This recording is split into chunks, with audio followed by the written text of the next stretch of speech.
नमस्कार, स्वागत है आप सभी लोगों का आपके अपने YouTube चैनल एग्जाम विल पर। साथियों, आज की क्लास में हम लोग हिंदी व्याकरण के महत्वपूर्ण प्रश्नों को हल करेंगे। आज हमने जो हिंदी व्याकरण से प्रश्न ले रखा है वो आपके परीक्षा के दृष्टिकोण से काफ़ी महत्वपूर्ण है। बहुत सारे साथियों के कमेंट्स भी आ रहे थे कि सर हिंदी व्याकरण शुरू करिए, तो हमने आपको अल्टरनेट फॉर्म में आपको हिंदी व्याकरण और हिंदी साहित्य दोनों पढ़ाएंगे। तो चलिए हम लोग बिना समय लिए ही शुरू करते हैं। आज का पहला क्वेश्चन जो दिया हुआ है वो दिया है कि ईश्वर के उच्चारण में जीव का कौन सा भाग आवश्यक है। ईश्वर के उच्चारण में जीव का कौन सा भाग आवश्यक है। पहला कह रहा है कि अग्रभाग आवश्यक है या मध्य भाग या पश्च भाग या इनमें से कोई नहीं। साथियों, इस प्रश्न का जो सही आंसर होगा वो हो जाएगा आपका अग्रभाग। अब मैं आपको बताता हूं कि जीव के भाग के आधार पर जीव के प्रयोग के आधार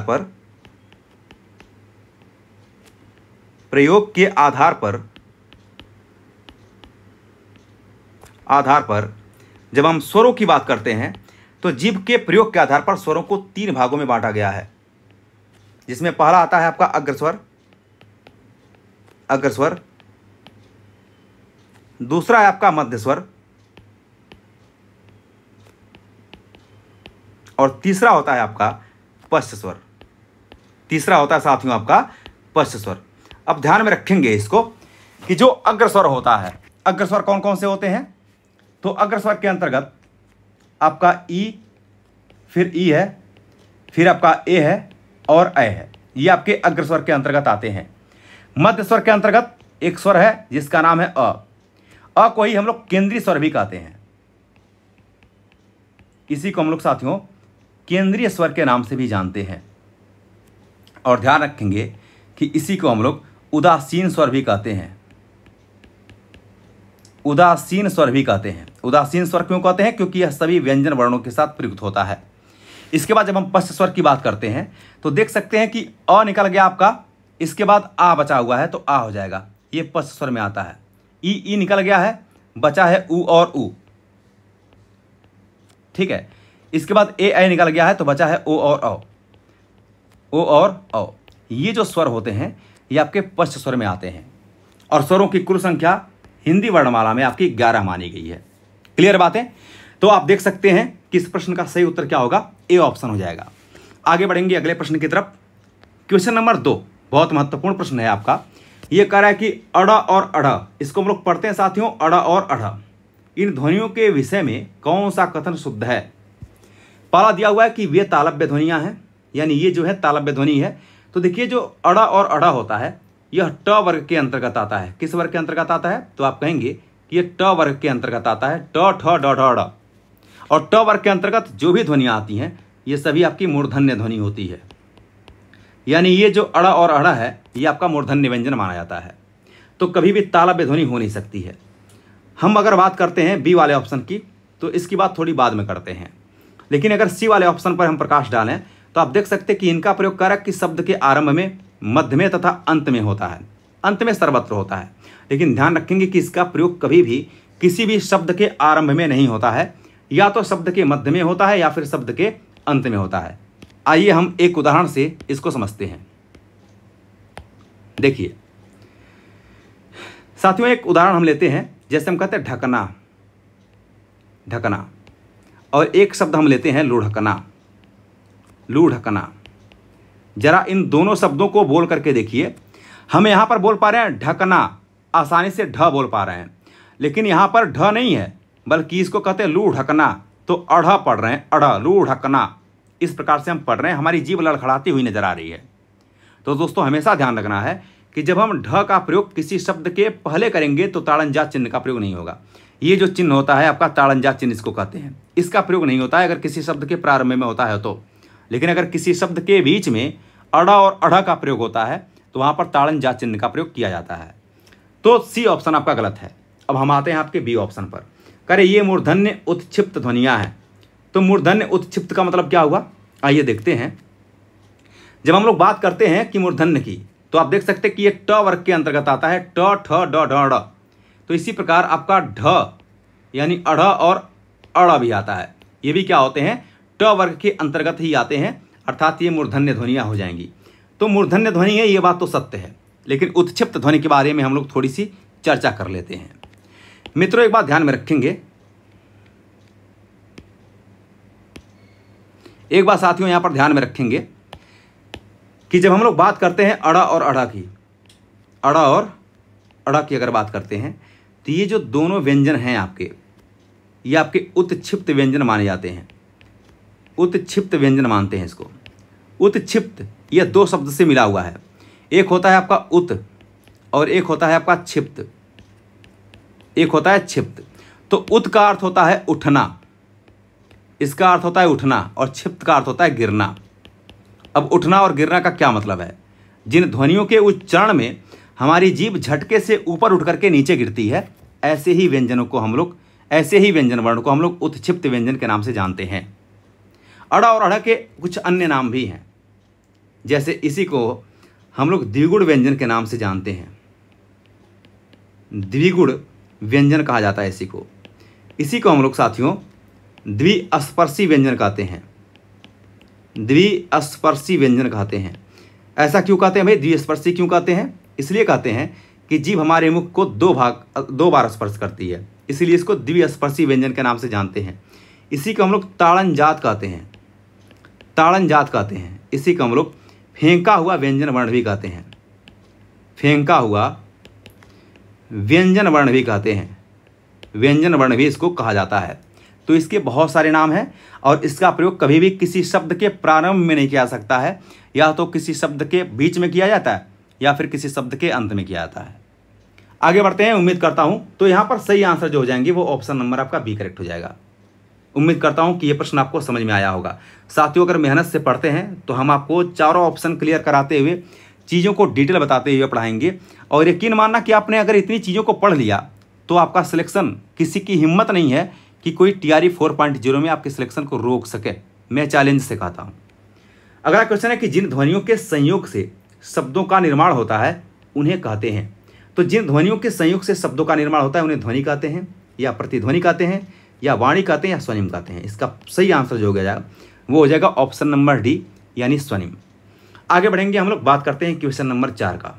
बहुत ही लाजवाब प्रश्न है क्वेश्चन नंबर 4। प्रश्न संख्या 4 कह रहा है आपका कि इनमें से भाववाचक संज्ञा है।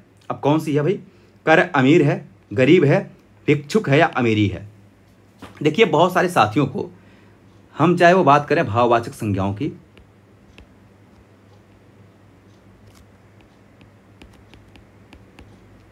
या हम लोग विशेषण की बात करें, हम लोग चर्चा करें विशेषण की। भाववाचक संज्ञा और विशेषण में काफ़ी छात्रों को बहुत कन्फ्यूजन होता है, लेकिन आज मैं इस कन्फ्यूजन को भी दूर कर दूंगा। जहां से भी दिक्कत होगा उस दिक्कत का हम सर्वनाश कर देंगे। जैसे आइए देखिए, भाववाचक संज्ञा कौन सी है? कह रहा है अमीर, गरीब, भिक्षुक और अमीरी।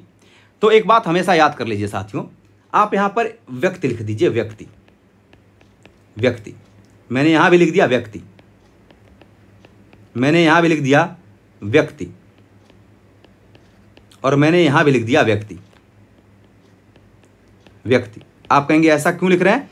तो आप ध्यान में रखेंगे साथियों कि देखिए, व्यक्ति क्या है? एक संज्ञा है। और अमीर व्यक्ति होता है कि नहीं होता है? आप कहेंगे होता है, यानी व्यक्ति कैसा है? अमीर है। तो कैसा प्रश्न करने से हमें यह पता चल रहा है, इसकी क्वालिटी, इसके गुण पता चल रहे हैं। तो अमीर जो होगा यह एक विशेषण हो जाएगा। क्या हो जाएगा? विशेषण होगा। तो ये कभी भी भाववाचक संज्ञा आपका नहीं हो सकता। व्यक्ति गरीब होता है कि नहीं होता है? तो आप कहेंगे गरीब होता है, इसका मतलब है कि भाववाचक संज्ञा ये भी कभी नहीं हो सकता। व्यक्ति भिक्षुक होता है कि नहीं होता है? तो आप कहेंगे बिल्कुल होता है, यानी ये भी कभी भाववाचक संज्ञा नहीं हो सकता। लेकिन क्या व्यक्ति कभी अमीरी होता है? तो अमीरी व्यक्ति नहीं होता है, अमीर व्यक्ति होता है। इसलिए जो अमीरी शब्द है यह आपका भाववाचक संज्ञा हो जाएगा। जैसे मान लीजिए कि हम कुछ एग्जाम्पल को और लेते हैं। मैंने कहा लोभ, समझना बात को, मैंने कहा लोभ और मैंने यहां पर लिख दिया लोभी। तो भाई व्यक्ति लोभी होता है कि लोभ होता है? तो आप कहेंगे व्यक्ति लोभी होता है, यानी अगर व्यक्ति लोभी होता है तो इसकी विशेषता बता रहा है, तो लोभी शब्द आपका विशेषण हो जाएगा। ये क्या होगा दोस्तों? तो आप कहेंगे विशेषण हो जाएगा। लेकिन अगर ये विशेषण तो फिर ये भाववाचक संज्ञा हो जाएगा। ये आपका जो है वो भाववाचक संज्ञा हो जाएगा। क्लियर बात? अगर हम एक शब्द लेते हैं ईमानदार, ईमानदार, और एक शब्द हम लेते हैं ईमानदारी, ईमानदारी। इन दोनों शब्दों में अंतर क्या है? अंतर तो जमीन और आसमान का है, क्योंकि ईमानदार व्यक्ति होता है लेकिन ईमानदारी व्यक्ति नहीं होता है, ठीक है ना। तो ईमानदार जो शब्द होगा ये आपका विशेषण हो जाएगा। ये क्या होगा साथियों? तो आप कहेंगे विशेषण होगा, लेकिन यहीं पर ईमानदारी जो होगा यह एक भाववाचक संज्ञा हो जाएगा, यह एक भाववाचक संज्ञा हो जाएगा, ठीक है। तो उम्मीद करता हूं कि भाववाचक संज्ञा और विशेषण में कुछ अंतर तो आप जान ही गए होंगे। अगर आपको सिंपल क्वेश्चन एग्जाम में कभी भी पूछता है तो आप बहुत आसानी से इन चीज़ों को कर ले जाएंगे। आगे बढ़ते हैं अगले प्रश्न की तरफ। क्वेश्चन नंबर हम लोग 5 की बात करते हैं। कमेंट बॉक्स में एक बार सभी लोग इस प्रश्न का उत्तर देंगे कि इनमें से व्यक्तिवाचक संज्ञा कौन सी नहीं है। देखिए, व्यक्तिवाचक संज्ञा कौन सी नहीं है? इस संसार में जितने भी नाम हैं ये सभी व्यक्तिवाचक संज्ञाओं में गिने जाते हैं। अब सुनिए, वैसे संज्ञा होते हैं जितने भी नाम हैं, लेकिन प्रॉपर अगर किसी व्यक्ति का हम नाम लेते हैं तो वो व्यक्तिवाचक संज्ञा हो जाता है।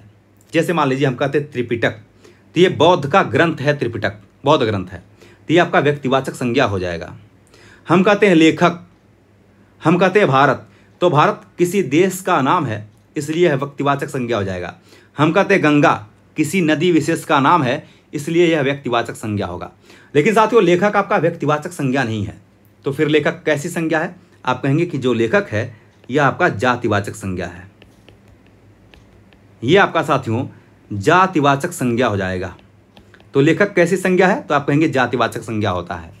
अब हम बात करते हैं कि भाई कैसे पहचानेंगे कि व्यक्तिवाचक संज्ञा कौन सी है और जातिवाचक संज्ञा कौन सी है। आइए देखते हैं इसको। जैसे त्रिपिटक एक ग्रंथ है, तो अगर हम कहते हैं कि भाई ग्रंथ कौन सी संज्ञा है, तो आप कहेंगे कि यह जातिवाचक संज्ञा है। लेखक कौन सी संज्ञा है? तो आप कहेंगे लेखक एक जातिवाचक संज्ञा है, क्योंकि लेखक बहुत सारे लेखकों की जाति का बोध कराता है। अगर हम यहीं पर किसी लेखक का नाम ले लें, जैसे हम कहते हैं कि मुंशी प्रेमचंद, तो मुंशी प्रेमचंद आपका व्यक्तिवाचक संज्ञा हो जाएगा। इसके बाद हम बात करें प्रोफेसर की, प्रोफेसर, तो ध्यान रखेंगे ये आपका प्रोफेशन है, तो प्रोफेसर जो है ये आपका जातिवाचक संज्ञा होगा। हम कहते हैं माली, तो आप कहेंगे भाई जातिवाचक संज्ञा होगा। हम कहते हैं क्लर्क, तो ये जातिवाचक संज्ञा होगा। यानी व्यवसायों के नाम भी आपके जातिवाचक संज्ञाओं में आते हैं। इसके बाद भारत की बात करते हैं, तो भारत एक देश है और जो देश होता है यह एक जातिवाचक संज्ञा होता है।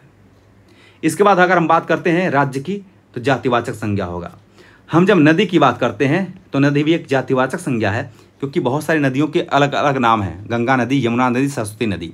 तो जब इनका हम नाम लेते हैं तो ये आपका व्यक्तिवाचक संज्ञा हो जाता है। हम बात करते हैं पर्वत की, तो पर्वत जो होता है ये भी क्या होता है? एक जातिवाचक संज्ञा होता है। और पर्वतों के अगर नाम लेंगे तो ये आपका व्यक्तिवाचक संज्ञा हो जाएगा, ठीक है। हम अगर बात करते हैं कलम की, तो कलम जो होता है साथियों ये जातिवाचक संज्ञा है। अगर हम बात करते हैं पंखा की, तो पंखा भी आपका जातिवाचक संज्ञा होता है। हम बात करते हैं मोबाइल की, तो मोबाइल भी आपका जातिवाचक संज्ञा होता है। इसके बाद जो पशुओं के नाम है, जैसे गाय हो गया आपका, ठीक है, बैल हो गया आपका, भैंस हो गया आपका, भैंस हो गया आपका, बकरी हो गया, ये सभी आपके जातिवाचक संज्ञाओं में आ जाएंगे। दिन जातिवाचक संज्ञा है, लेकिन दिनों के जब नाम लेते हैं, जैसे सोमवार, मंगलवार, बुधवार, बृहस्पतिवार, तो दिनों के नाम व्यक्तिवाचक संज्ञा हो जाएंगे। हम कहते हैं ग्रह कैसी संज्ञा है, तो आप कहेंगे कि यह जातिवाचक संज्ञा है, लेकिन अगर अलग अलग ग्रहों का हम नाम लेते हैं तो व्यक्तिवाचक संज्ञा हो जाता है। तो उम्मीद करते हैं कि व्यक्तिवाचक और जातिवाचक संज्ञाओं में आप बहुत अच्छी तरह से अब फर्क कर पाएंगे। अगला क्वेश्चन है आपका क्वेश्चन नंबर 6। बहुत डिटेल चीज़ों को हम बता रहे हैं, बहुत इत्मीनान से बता रहे हैं, अच्छी तरह से पढ़िए, आपका सिलेक्शन श्योर हो जाएगा। यहाँ पर क्वेश्चन नंबर 6 कह रहा है कि मैंने आम खाया है। आपको बताना है कि यह वाक्य किस काल को प्रदर्शित करता है। पहला दिया हुआ है भूतकाल, भविष्यत काल, वर्तमान काल, और इनमें से किसी को नहीं। तो ध्यान रखेंगे, हम आपको 2 सेंटेंस यहाँ पर लिख रहे हैं। पहला लिख रहा हूँ मैं कि मैंने आम खाया, और दूसरा मैं लिख रहा हूँ कि मैंने आम खाया है। मैंने आम खाया है, मैंने आम खाया है। आखिर इन दोनों सेंटेंसों में फ़र्क क्या है? तो फ़र्क तो ज़मीन और आसमान का फ़र्क है। अब आप देखिए कैसे। जब हम कहते हैं मैंने आम खाया, तो यहाँ पर इस वाक्य के अंत में या आ गया है, ये आ गया है, और ये अगर वाक्य के अंत में कभी भी ये मिलते हैं तो इसका मतलब है कि ये भूतकाल का वाक्य है। और भूतकाल के वाक्यों में ये कौन सा वाक्य है? वहाँ पर वैसे तो भूतकाल, भविष्यकाल और वर्तमान काल ही पूछा है, तो हम भूतकाल पर तो टिक लगा देंगे। लेकिन अगर ये पूछता कि भूतकाल में कौन सा वाक्य है, तो आप कहेंगे कि यह सामान्य भूतकाल है, यह सामान्य भूतकाल है। ठीक है। इसके बाद हम बात करते हैं कि मैंने आम खाया है, तो या है, ई है, ये है, ये आपका आसन्न भूतकाल में आता है। यहाँ पर क्रिया भी तुरंत पूरी हुई है, तो इसको हम लोग कहते हैं आसन्न भूतकाल, आसन्न भूत इसी को कहा जाता है। ये बातें स्पष्ट हो गई होंगी। आगे बढ़ते हैं अगले प्रश्न की तरफ। क्वेश्चन नंबर 7 बहुत अच्छा क्वेश्चन है। कह रहा है कि जो छात्र परिश्रम करेंगे उन्हें सफलता अवश्य मिलेगी। इस वाक्य का सरल वाक्य क्या होगा? कह रहा है परिश्रम ही छात्रों को सफलता दिलाएगी। आगे कह रहा है परिश्रमी छात्र अवश्य सफल होंगे। देखिए यहां पर अवश्य का प्रयोग किया गया है, लेकिन इस वाले वाक्य में अवश्य का प्रयोग नहीं किया गया है, इसलिए ये वाला वाक्य हमने खारिज कर दिया। कह रहा है परिश्रमी छात्र अवश्य सफल होंगे। बी वाले ऑप्शन आपके हो सकते हैं। आगे बढ़ेंगे, क्योंकि परिश्रमी छात्र सफल होंगे, तो ये वाला वाक्य भी आपका करेक्ट नहीं होगा, यानी विकल्प आपके बी करेक्ट हो जाएंगे। इसका सरल वाक्य क्या हो जाएगा? परिश्रमी छात्र अवश्य सफल होंगे। आगे बढ़ेंगे दोस्तों अगले क्वेश्चन की तरफ। क्वेश्चन नंबर हम लोग बात करते हैं 8 नंबर की। करे राम रोटी नहीं खाता है। बहुत अच्छा आपका ये क्वेश्चन है, आपका इंपॉर्टेंट क्वेश्चन है, ध्यान रखेंगे। राम रोटी नहीं खाता है, इस वाक्य का कर्मवाच्य रूप क्या होगा? चलिए कमेंट बॉक्स में एक बार सभी लोग इस प्रश्न का उत्तर बताएंगे। मैं आपको एक बहुत अच्छी बात बताता हूं, पहले इसको समझ लीजिए। यहां पर मैं लिखता हूं कर्तृवाच्य। ये जो वाक्य है वो कर्तृवाच्य का है। किस वाच्य का है? तो आप कहेंगे कि ये वाक्य आपका कर्तृवाच्य का है। बहुत ध्यान सुनना, सारी बातें आज क्लियर कर देंगे। यहां पर मैं लिखता हूं कर्तृवाच्य, यहां पर मैं लिखता हूं कर्मवाच्य, कर्मवाच्य, और यहां पर मैं लिख देता हूं भाववाच्य, भाववाच्य। क्लियर है? हम जब साथियों कर्तृवाच्य की बात करते हैं तो कर्तृवाच्य में जो कर्ता है, यानी कार्य को करने वाला है, यह कर्ता आपके कर्ता के रूप में प्रयुक्त होता है, यानी कर्ता के साथ आप देख सकते हैं कि ने विभक्ति विशेष तौर पर लगी होती है।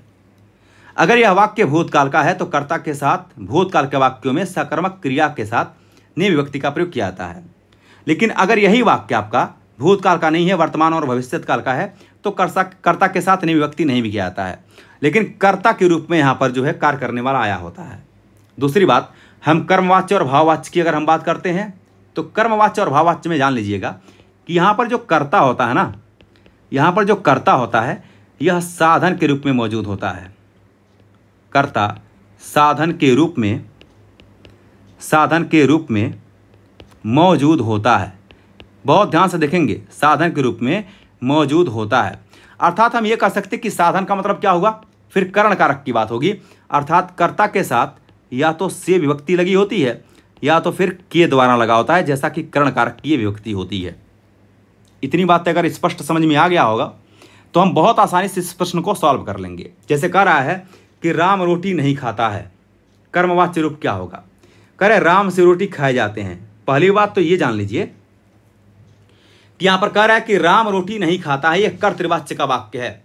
और इसके कर्मवाच्य की अगर हम बात करते हैं कि कर्मवाच्य रूप क्या होगा, तो यहां पर कह रहा है कि राम से रोटी खाए जाते हैं, राम ने रोटी खाई, तो यहां पर राम ने दिया हुआ है ना आपका, यानी कर्ता के साथ ने विभक्ति का प्रयोग किया गया है। इसलिए अगर ने विभक्ति का प्रयोग किया गया है तो कभी भी ये कर्मवाच्य का वाक्य नहीं हो सकता। हमने बताया कि कर्मवाच्य के वाक्यों में कर्ता के साथ से अथवा के द्वारा प्रयुक्त होता है। राम रोटी खाएगा, ये भी राम जो है वो कर्ता के रूप में आया हुआ है।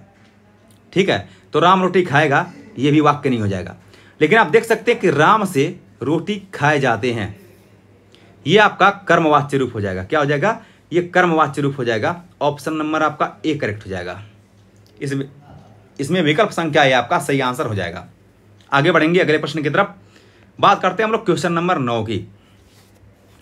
क्वेश्चन नंबर 9 कह रहा है कि यहां बैठा नहीं जाता, इसमें कौन सा वाच्य है? ध्यान रखेंगे, यहां बैठा नहीं जाता तो बैठना क्रिया, उठना क्रिया, चलना क्रिया, ये सभी क्रियाएं आपकी अकर्मक क्रियाएं होती हैं। ये जो क्रियाएं होती हैं साथियों, ये क्रिया अकर्मक क्रिया होता है। और कभी भी अकर्मक क्रिया में मतलब अकर्मक क्रिया के साथ भाववाच्य का प्रयोग नहीं होता है। यानी भाववाच्य जो है अकर्मक क्रिया से, क्षमा चाहता हूं, भाववाच्य जो है वो अकर्मक क्रिया से बनता है, लेकिन कर्मवाच्य जो होता है वह सकर्मक क्रिया से बनता है। इतनी बातों को जान लीजिए। तो कौन सा वाच्य है? यहां पर दिया हुआ है कालवाच्य, कर्मवाच्य, भाववाच्य या फिर कर्तृवाच्य। तो आप देख सकते हैं कि यहाँ बैठा नहीं जाता, इसमें कौन सा हो जाएगा आपका भाववाच्य हो जाएगा, कर्मवाच्य तो कभी नहीं हो सकता, और कालवाच्य आपका होता नहीं है। कर्तृवाच्य इसलिए नहीं होगा कि यहाँ पर कर्ता की प्रधानता का बोध नहीं हो रहा है। आगे बढ़ेंगे, क्वेश्चन नंबर हम लोग बात करते हैं 10 नंबर की। क्वेश्चन नंबर 10 आपका कह रहा है कि कर्मवाच्य वाला वाक्य पहचानिए।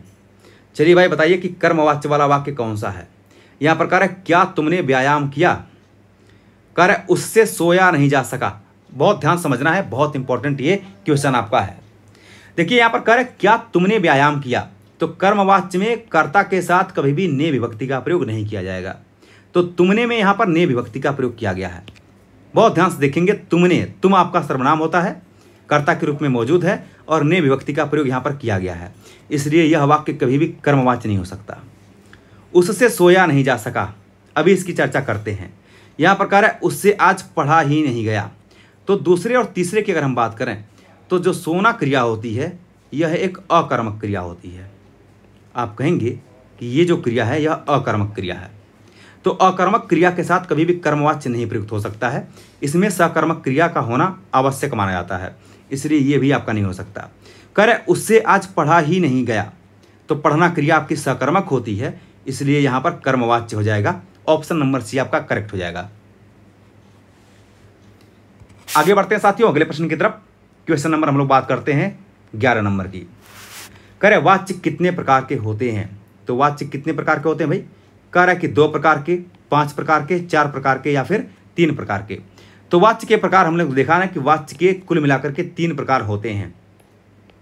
वाच्य के कुल मिलाकर के 3 प्रकार होते हैं। ये 3 प्रकार में कौन कौन से आते हैं।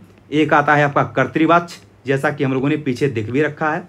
एक आता है आपका कर्मवाच्य, और तीसरा होता है आपका भाववाच्य। तो वाच्य के कुल मिलाकर के 3 प्रकार माने जाते हैं। आगे बढ़ेंगे, हम लोग बात करेंगे क्वेश्चन नंबर 12 की। क्वेश्चन नंबर 12 कह रहा है कि निम्न विकल्पों में से उस विकल्प का चयन कीजिए जो दिए गए वाक्य के अनुसार सर्वनाम के भेद का सही विकल्प हो। तो सर्वनाम के भेद का सही विकल्प कौन सा हो जाएगा। ये कह रहा है यह मेरी किताब है और वह तुम्हारी। ये बहुत महत्वपूर्ण क्वेश्चन है, इसको समझने का प्रयास करेंगे। देखिए यहाँ पर यह और वह दिया हुआ है, तो यह मेरी किताब है और वह तुम्हारी। यहाँ पर जो यह और वह है ये संबंधों को बता रहे हैं, इसलिए यहाँ पर संबंधवाचक सर्वनाम हो जाएगा। कौन से सर्वनाम होंगे, तो आप कहेंगे संबंधवाचक सर्वनाम हो जाएगा। साथियों जब हम लोग बात करते हैं यह और वह की, तो यह और वह का प्रयोग वैसे तो कई रूपों में होता है, लेकिन मैं आपको कुछ रूपों में यह और वह का प्रयोग बता देता हूँ। जैसे यह और वह का प्रयोग पुरुषवाचक सर्वनाम में भी होता है। जो आपका पुरुषवाचक सर्वनाम होता है इसमें यह और वह का प्रयोग होता है, और पुरुषवाचक सर्वनाम में यह और वह यह अन्य पुरुष के रूप में विद्यमान होते हैं। किस रूप में, तो आप कहेंगे कि अन्य पुरुष के रूप में विद्यमान होते हैं। यह और वह का प्रयोग आपका निश्चयवाचक सर्वनाम के रूप में भी होता है। निश्चयवाचक सर्वनाम के रूप में भी होता है।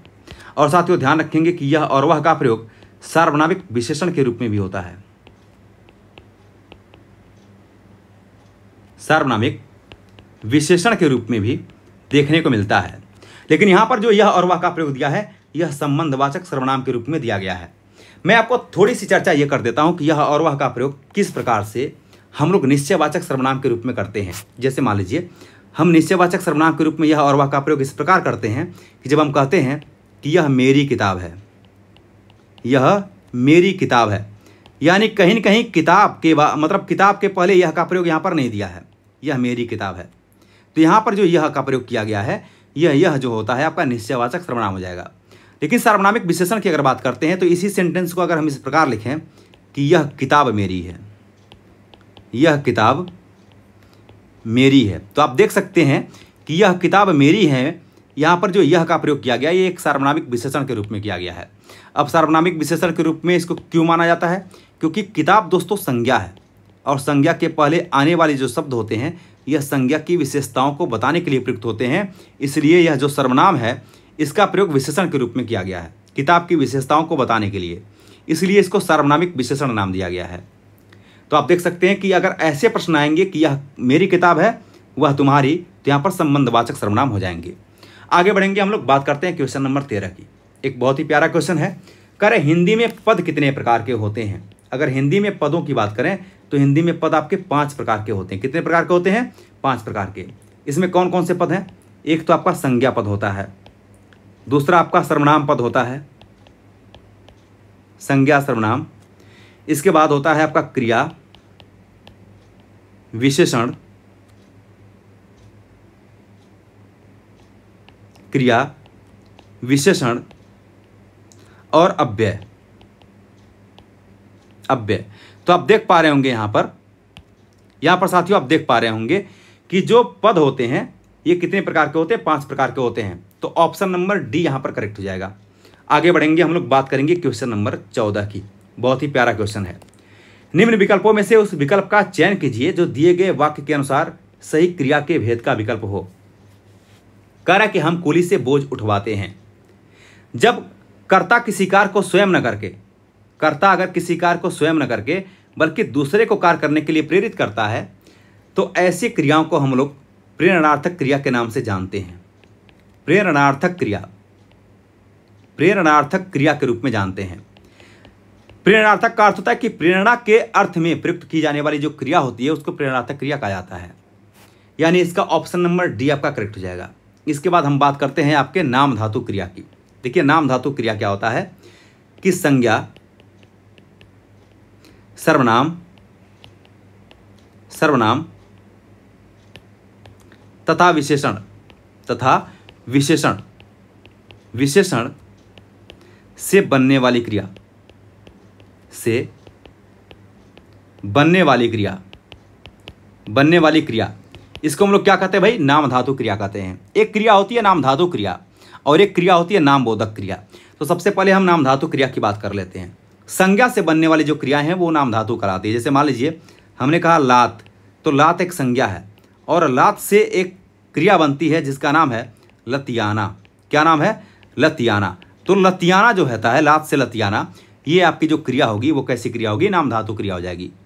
सर्वनाम की हम बात करते हैं। जैसे हम कहते हैं कि आप एक सर्वनाम है, तो आप से आपका बन जाता है अपनाना, अपनाना। ठीक है, तो आप से अपनाना ये भी क्रिया आपकी नाम धातु क्रिया है। और विशेषण की हम बात करें तो जैसे गर्म एक विशेषण है, गर्म ठंडा, तो गर्म से बनता है आपका गरमाना, गर्म से बनता है गरमाना। तो ये जो क्रियाएं होती हैं ये आपकी नाम धातु क्रिया होती है। नाम बोधक की बात अगर हम कर लें, हम लोग साथियों अगर यहीं पर नाम बोधक की बात कर लें तो नाम बोधक क्रिया क्या होती है? तो आप कहेंगे कि संज्ञा और विशेषण, संज्ञा तथा विशेषण, विशेषण के साथ जुड़ने वाली जो क्रिया होती है, मतलब संज्ञा और विशेषण के साथ क्रिया के जुड़ने से जो क्रिया बनती है उसे हम लोग नाम बोधक कहते हैं। जैसे मान लीजिए एक संज्ञा हम लोग लेते हैं, हमने कहा कि ठंडा,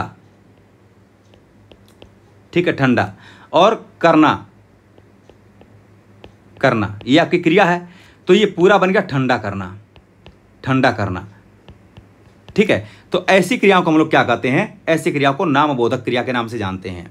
इसके बाद एक क्रिया है संयुक्त क्रिया। जब दो क्रियाएं साथ साथ आपको चलती हुई दिखाई मिलती हैं तो ऐसी क्रियाओं को संयुक्त क्रिया कहते हैं। जैसे मान लीजिए हम कहते हैं चल देना, चल देना, तो चल देना में दो क्रिया आपको दिखाई देती है, एक चल यानी चलना और एक क्रिया है देना। तो दो क्रिया आपको साथ साथ एक ही समय में कार्य करते हुए दिखेंगी, यहाँ पर संयुक्त क्रिया हो जाता है। आगे बढ़ेंगे हम लोग अगले प्रश्न की तरफ। हम लोग बात करते हैं क्वेश्चन नंबर 15 की। करें निम्नलिखित वाक्यों में से अपादान परसर्ग से युक्त वाक्य है, यानी किस वाक्य में अपादान कारक का प्रयोग किया गया है? हम कान से सुनते हैं। जो कान है यह साधन के रूप में मौजूद है और से विभक्ति यहाँ पर करण कारक की हो जाएगी, क्योंकि करण कारक का अर्थ ही होता है कि साधन के रूप में जिन विभक्तियों का प्रयोग किया जाता है। तो यहाँ पर नहीं होगा, ये करण कारक हो जाएगा। करें मोहन से उठा नहीं जाता, ये भाववाच्य का वाक्य है और करण कारक का प्रयोग इसमें भी किया गया है। लेकिन यहाँ पर कह रहा है कि राम ने अपने पुत्र से नाता तोड़ लिया। तो साथियों यही आपका सही आंसर होगा, इसमें अपादान कारक का प्रयोग किया गया है। कह रहे रावण राम के बाण से, के बाण से, यानी बाण जो है ये साधन के रूप में मौजूद है, इसलिए यहाँ पर करण कारक का प्रयोग हो जाएगा। हम लोग जब अपादान कारक की बात करते हैं, हम लोग साथियों जब अपादान कारक की बात करते हैं, अपादान कारक की बात करते हैं तो अपादान कारक की जो व्यक्ति होती है वो से होती है और इसका प्रयोग विशेष तौर पर हम लोग दो रूपों में करते हैं। एक तो अलगाव की दशा में, एक तो हम लोग करते हैं अलगाव की दशा में, और दूसरा हम लोग जो करते हैं वो करते हैं तुलना की दशा में। किस दशा में? तो हम कहेंगे कि तुलना की दशा में भी हम लोग अपादान कारक का प्रयोग करते हैं। तुलना की दशा का मतलब जैसे हम कहते हैं ना कि आप हमसे अच्छे हैं, आप हमसे अच्छे हैं, हमसे अच्छे हैं। तो आप देख सकते हैं कि आप हमसे अच्छे हैं, यहाँ पर से विभक्ति का प्रयोग किया गया है। किस विभक्ति का प्रयोग?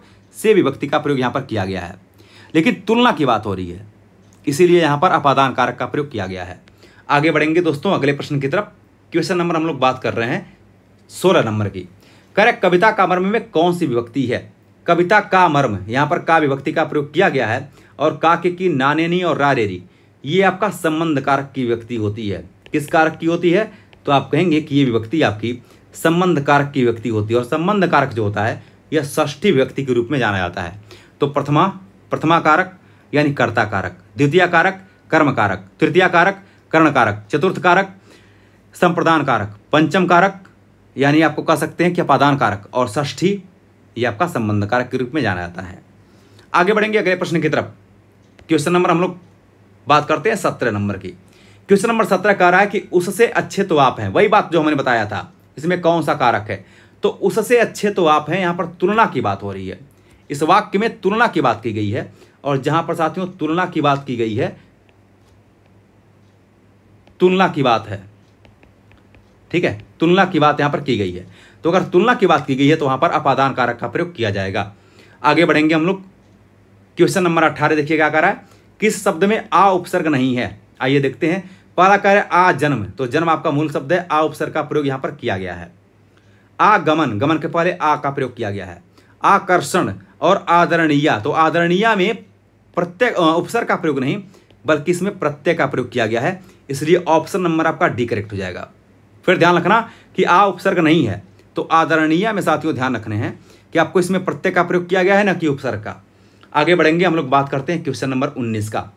किस शब्द में अ उपसर्ग लगा हुआ है? आइए देखते हैं। कार्य अभिमान, अनजान, तो अनजान में अन उपसर्ग का प्रयोग किया गया है। अभाव, भाव के पहले अ उपसर्ग का प्रयोग किया गया है, यानी विकल्प आपके सी करेक्ट हो जाएंगे। बोलिए एस या नो। आगे बढ़ते हैं अगले प्रश्न की तरफ। क्वेश्चन नंबर आपका 20 है कि प्रत्यय रहित शब्द बताइए। प्रत्यय रहित का मतलब क्या होता है? कि इस शब्दों में प्रत्यय का प्रयोग नहीं किया गया हो। तो पहला कार्य मर्मज्ञ, अगला कार्य वैज्ञानिक, कृपालु या अनुवाद। तो देख सकते हैं अनुवाद में ये वाद आपका मूल शब्द है और अनु उपसर्ग का प्रयोग किया गया। किसका? अनु उपसर्ग का प्रयोग किया गया है इस शब्द में, तो यहां पर प्रत्यय का प्रयोग नहीं किया गया है। ठीक है, तो विकल्प आपके यहां पर डी करेक्ट हो जाएंगे। विकल्प आपके डी यहां पर करेक्ट हो जाएंगे। आगे बढ़ते हैं दोस्तों अगले प्रश्न की तरफ। क्वेश्चन नंबर 21 ये करें निम्न में तत्सम शब्द है। चलिए बताइए कि तत्सम शब्द इनमें से कौन सा है। पहला कार्य खीर, तो खीर तो आपका तत्सम नहीं है, क्योंकि खीर का जो तत्सम होता है वो होता है क्षीर। क्या होता है? क्षीर। तो क्षीर का जो तद्भव होता है वो खीर होता है। खेत, तो खेत का जो तत्सम होता है वो होता है क्षेत्र। इसका अर्थ है कि ये तत्सम है, ये आपके तत्सम है। कोयल, कोयल का तत्सम रूप होता है कोकिल। कोकिल, कोकिल को हम लोग तद्भव में कोयल कहते हैं। लेकिन जो कृष्ण है यह एक तत्सम शब्द माना जाता है, और कृष्ण का जो तद्भव होता है वो आपका कान्हा होता है। क्या होता है? कान्हा होता है। तो अभी कृष्ण जन्माष्टमी भी आ रही है, आप जान ही रहे हैं। तो कृष्ण का जो तद्भव होता है, ये ध्यान रखना कि ये आपका तद्भव शब्द है। कैसा शब्द है? तो तद्भव शब्द है। बाकी जो ये आपको शब्द दिख रहे हैं ये आपके तत्सम शब्द माने जाते हैं, तत्सम शब्द हैं। आगे बढ़ेंगे अगले प्रश्न की तरफ। हम लोग बात करते हैं क्वेश्चन नंबर 22 की। देखिए क्वेश्चन नंबर 22 आपका कह रहा है कि निम्न में से तद्भव शब्द कौन सा है? कह रहा है रात्रि, पंख, कार्य और देव। तो आप देख सकते हैं कि इनमें से तद्भव शब्द कौन सा है। रात्रि का तो रात होता है, ठीक है, रात्रि का क्या होता है? रात होता है। देव की बात अगर करते हैं तो देव का दई होता है। तो दई जो होता है ये एक तद्भव शब्द होता है, लेकिन यहां पर कह रहे हैं कि तद्भव शब्द कौन सा है। कार्य एक तत्सम शब्द है, इसका तद्भव होता है आपका काज, काज होता है। और रात्रि का रात होता है, ये क्या होता है? रात होता है। लेकिन एक शब्द आपका बच गया है पंख। तो पंख जो होता है साथियों यह एक तद्भव शब्द माना जाता है। पक्ष का पंख होता है। क्या होता है? तो पक्ष लिख लेना, पक्ष का पंख होता है। तो ऑप्शन नंबर यहां पर बी आपका करेक्ट हो जाएगा। आगे बढ़ेंगे हम लोग, बात करते हैं क्वेश्चन नंबर 23 का। करें निम्नलिखित में से तद्भव शब्द नहीं है। ध्यान रखना कि पढ़ाई को इस तरह से करना चाहिए, कभी भी इतने मजे में करने चाहिए कि मान लीजिए आप बैठे हुए हैं, आप वीडियो देख लिए तो आपको लगभग 20 से 25 क्वेश्चन, 30 क्वेश्चन आपके दिमाग में छप जाएंगे। पढ़ाई को इसी तरह से करिए। आप खाने के समय बैठे हुए हैं, आपने रख दिया, क्वेश्चन चल रहा है, 20-25 क्वेश्चन, 30 क्वेश्चन आपने पढ़ा और उसके माध्यम से बहुत सारे क्वेश्चन की जानकारी भी प्राप्त कर लिया। तो इस हिसाब से जब पढ़ाई करेंगे तो आपके लिए बेहतर होगा। करें कि निम्नलिखित में से तद्भव शब्द नहीं है। देखिए, नहीं शब्द का प्रयोग यहाँ पर किया गया है। आइए देखते हैं किसमें से कौन सा तद्भव शब्द नहीं है। पहला कार्य राजा। तो राजा तो भाई एक तत्सम शब्द माना जाता है, क्योंकि राजा का जो तद्भव होता है ना, वो होता है राय। क्या होता है? राय होता है। तो ये आपका तत्सम शब्द नहीं है, तद्भव शब्द नहीं है, बल्कि तत्सम है। खेत, खेत एक तद्भव शब्द माना जाता है, क्योंकि खेत का जो तत्सम होता है वो होता है क्षेत्र। ठीक है। किसान, कृषक, ये होता है कृषक। ठीक है। और दाहिना का हो जाएगा दक्षिण। क्या हो जाएगा? दक्षिण हो जाएगा। तो दक्षिण जो होता है यह एक तत्सम शब्द माना जाता है, और दाहिना तद्भव है, किसान तद्भव है, खेत तद्भव है, लेकिन राजा जो है यह एक तत्सम शब्द माना जाता है। आगे बढ़ेंगे, हम लोग बात करेंगे क्वेश्चन नंबर 24 की। करे अंग्रेज किस भाषा का शब्द है? चलिए कमेंट बॉक्स में एक बार सभी लोग उत्तर बताएंगे कि अंग्रेज जो है वो किस भाषा का शब्द माना जाता है। पहला कार्य अंग्रेजी है, फ्रेंच है, पुर्तगाली है, डच है। तो जो अंग्रेज शब्द है साथियों, ये एक फ्रेंच भाषा का शब्द माना जाता है। पुर्तगाली में जितने भी घरों में प्रयोग करने वाले सामान हैं, जैसे तौलिया हो गया आपका, तौलिया हो गया आपका, आलमारी हो गया, आलमारी हो गया, बाल्टी हो गया, बाल्टी हो गया, ये जितने भी शब्द हैं, चाबी हो गया, ये सभी शब्द आपके पुर्तगाली भाषा के माने जाते हैं। आगे बढ़ेंगे हम लोग अगले प्रश्न की तरफ, और ये क्वेश्चन आज की क्लास का अंतिम क्वेश्चन है। ये कह रहा है तौलिया मूलतः किस भाषा का शब्द है? तो आप देख सकते हैं उर्दू दिया हुआ है, हिंदी दिया हुआ है, पुर्तगाली दिया है और तुर्की। तो मैंने आपको बताया है कि जो तौलिया शब्द है यह एक पुर्तगाली भाषा का शब्द माना जाता है। आज की क्लास में हम लोगों ने जो 25 महत्वपूर्ण प्रश्नों को किया है, यह आपके परीक्षा के दृष्टिकोण से अत्यंत महत्वपूर्ण प्रश्न है। इनको एक बार पूरे वीडियो को पुनः देखिएगा। एक एक प्रश्नों का विश्लेषण मैंने करके बताया है। इस तरह की और भी वीडियो हम आपको बनाते रहेंगे। अगली वीडियो हम हिंदी साहित्य का बनाएंगे, देखना नहीं भूलना है इसी चैनल पर। आज के लिए इतना ही दोस्तों। Thank you, bye bye, take care.